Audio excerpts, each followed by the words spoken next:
Hello and welcome back to data analysis technique part 2. Now, let's start from where we left in the previous video. Assumption and constraint analysis.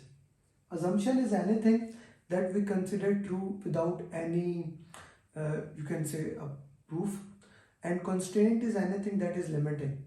In the project, scope, time, cost, quality, resource, risk, these are the constraint. So we make assumption and constraint log, assumption and constraint register, you can say, but the better term is to assumption and constraint log. So in this area, we go through these assumptions one by one. We look them, we analyze them, maybe do root cause analysis and see whether they are valid or they are not valid. So that is assumption and constraint analysis. We do them at identify risk. Specifically, we do them at identify risk. We can also do at other areas. Next technique is one of the most important technique we use at the plan quality. When we are planning the quality, what is the cost we are willing to pay for the quality?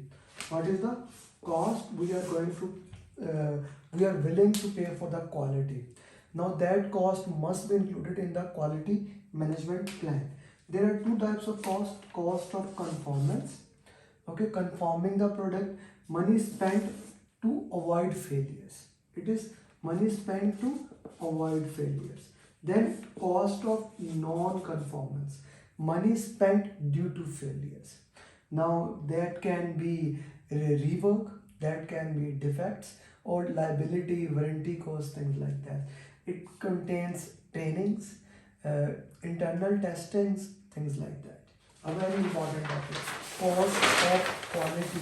How much you are willing to pay for the cost of quality. Interestingly, so I want to make this video of quality, so that's why I put lines. I am using these markers, I am using these papers, so I am putting the cost there also in the time. So how much I am willing to pay for a quality. So there has to be a balance.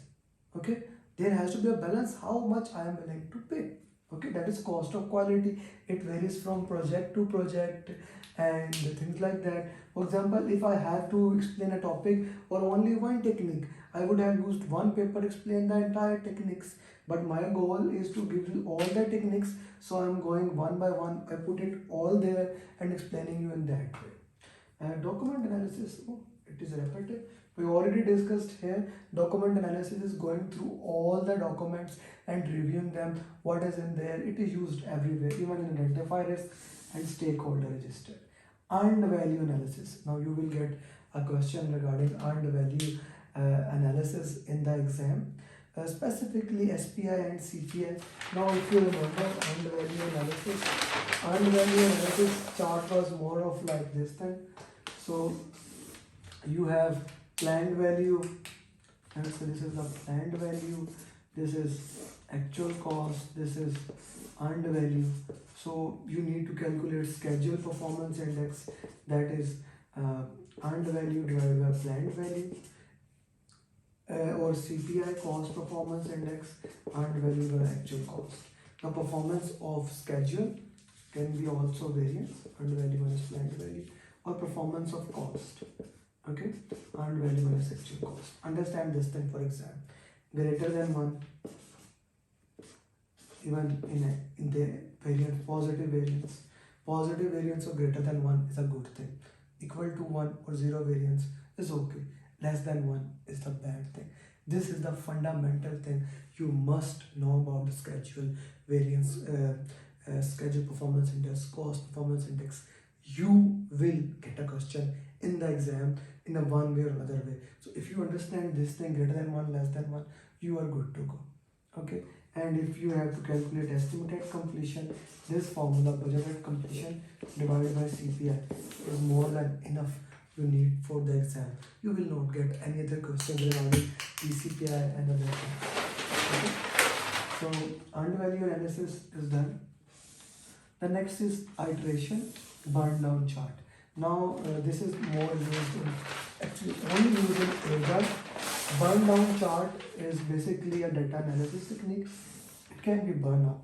So I'm gonna go from both burn down and burn up. Let's say this is 100 user stories. We are using a sprint of 2 weeks, so 10 days. This becomes your ideal burn down chart. Ideal burn down chart that you will be able to complete all the user story on this day. You started on the day one as planned. I'm putting here 80, 50, 20. As you are you perform on day two, you are doing very good. So actually, when the actual burn down chart, this is actual burn down. This is ideal. This is actual. When actual burn down chart is downside, it's a good thing. Why? If I extrapolate it, let's say on the day three, you also moved here. So if I extrapolate it, I will be able to complete the work earlier than the planned. Earlier than the plan. So if the burn down chart is downside, this means the burn down chart is downside, variance is positive. The burn down chart is downside, the variance is positive. Okay, let's say this is the variance. Or if the burn down chart is upside, okay, let's say this is the burn down chart, then I will not be able to complete the work, then variance is negative. Very important. Burn down chart. At any time, burn down chart, the data representation and data analysis technique to see where do we stand and will we be able to complete the work in that iteration.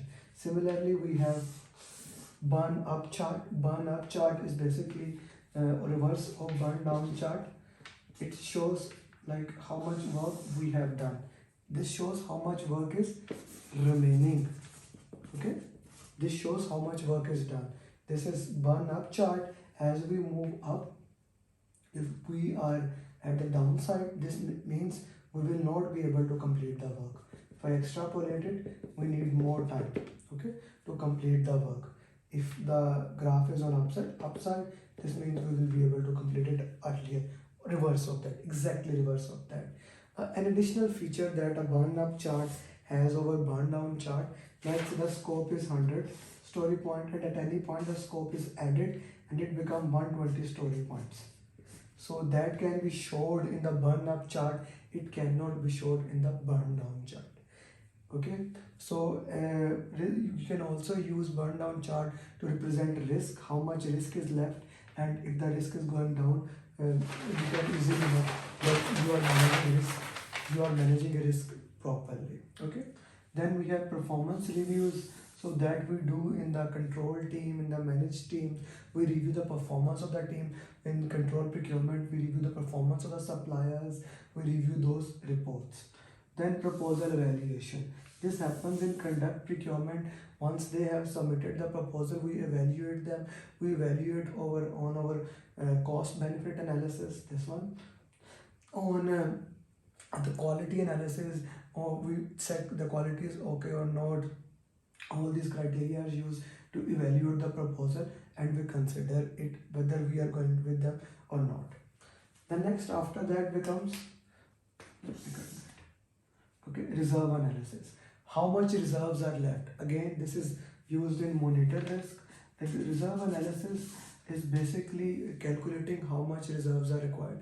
Actually, you can also use the same technique in identify risk, how much reserve you need, or plan risk response. Yeah, plan risk response, or even in cost when you're managing cost baseline, but mostly in managing monitor risk. So reserve analysis, we check how much reserves are left or how much reserves are needed for each activity.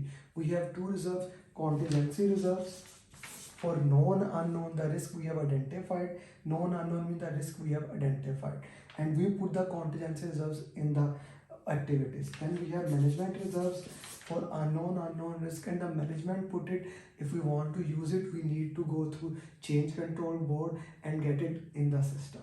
Okay, then of course risk probability into impact matrix, as we used in the earned value calculation. What is the probability of something happening, and if that thing happen, what will be the impact of that. One of my favorite tool and technique is root cause analysis. So going to the bottom of the problem, why this problem has occurred, what is the base of this problem when this problem has occurred. Root cause analysis can be of two types majorly. 5 why, asking why this problem occurred, why this, why this, why this. Keep on asking why on a particular problem. It leads us to the bottom of the problem or going to the root. If you consider what is root cause, basically you are going under the tree. You are going under the tree and looking at what really problem is. So 5 why, or you can also use fishbone diagram where the problem is put here and people, process, business, environment, other factors are put here, and we call it as a cause effect diagram, Ishikawa diagram, 5 bond diagram. The purpose is to ask why. We can also use failure mode effect analysis. That's also a root cause analysis. Post-mortem technique, pre-mortem technique. The purpose is to find the root cause analysis. Okay, to go to the root cause analysis. Guys, I uploaded a video how to do the root cause analysis of all the question. If you are preparing for PMP exam, you must do root cause analysis of each and every question. Then simulation, we use Monte Carlo simulation to find what is the again quantitative risk analysis. What is the probability of something of achieving the goal in this cost or in this schedule? So simulation is used there. Okay, SWOT analysis. What are the strengths? What are the weaknesses? These are internal. What are the opportunity in the market and what are the threats? An important technique you use in identifying stakeholder, managing stakeholder, and most importantly, identify a risk. Trends. So since after the COVID-19, everyone knows that what is trend. The trend is going upward or trend is going downward. How the trend is going. So we use them in control, in monitoring and control entire process to see how things are, where we are moving with the schedule, cost, scope, changes. So trends are used. What if analysis.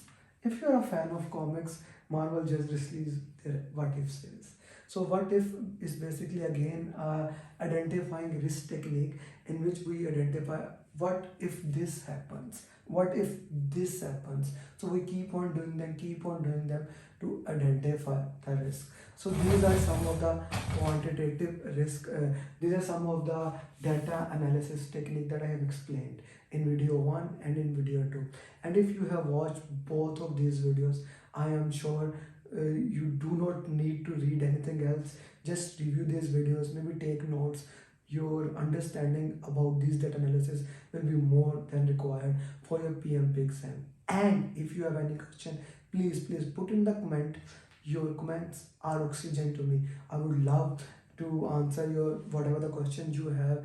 Do like this video, share this video, and if you have not subscribed to our channel, do subscribe to our channel, because our commitment to YouTube is increasing on day by days. More polls, more status, short videos, full videos, journalist videos, coaching call, web episodes. So if you have not subscribed, this is the best time to subscribe. I hope you will consider it and subscribe it. And if you haven't done PMP, you can contact us and we will make sure you become certified PMP. Thank you. Bye bye.